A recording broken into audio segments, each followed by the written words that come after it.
ఓం గం గణాధిపతయే నమః. హాయ్ అండి, అందరికీ నమస్కారం. మనం ఈరోజు ఈ వీడియోలో ఈ 3 రాసుల వారికి మంచి రోజులు వచ్చేస్తున్నాయి.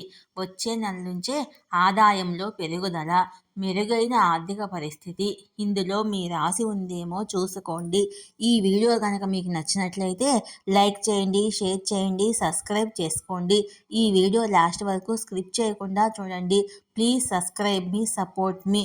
Thank you for watching. శనిదేవుడు బుధుడి స్థానం వల్ల 9వ యోగం ఏర్పడబోతుంది. దీనివల్ల 3 రాశుల వారికి మంచి రోజులు రానున్నాయి.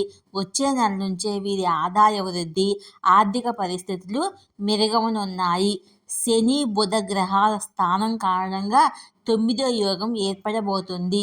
వైదిక జ్యోతిష్ శాస్త్రం ప్రకారము గ్రహాలు వివిధ రాశుల వారిని ఎప్పటికప్పుడు సంచారం చేయడం ద్వారా ప్రభావితం చేస్తాయి. ఫలితంగా ఒకటి కంటే ఎక్కువ రాశుల వారికి లాభాలు కలుగుతాయి. మరి ఆ అదృష్ట రాశులు ఎవరో మనం ఇప్పుడు తెలుసుకుందాము.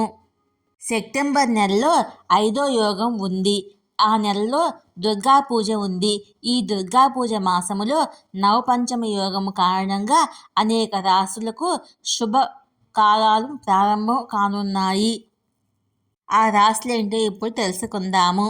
కుంభరాశి. ఈ సమయాన్ని గౌరవించి కుంభరాశి వారు స్థిరపడతారు.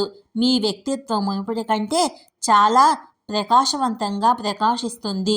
మీ ఆత్మవిశ్వాసం ఎక్కువగా ఉంటుంది. మీ ఆర్థిక పరిస్థితి బలంగా ఉంటుంది. మీ పూర్వీకుల ఆస్తి మీకు లాభాలను ఇస్తుంది.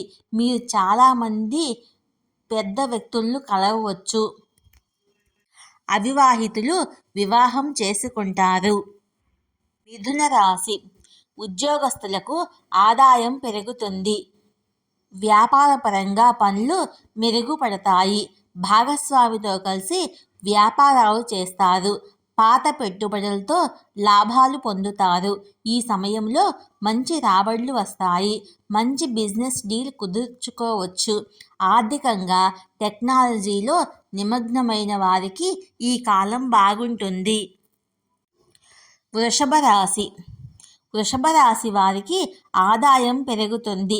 కొత్త ఆదాయ మార్గాలు ఉంటాయి. ఈ రాజయోగం మీకు సామాజిక వలయాన్ని పెంచుతుంది.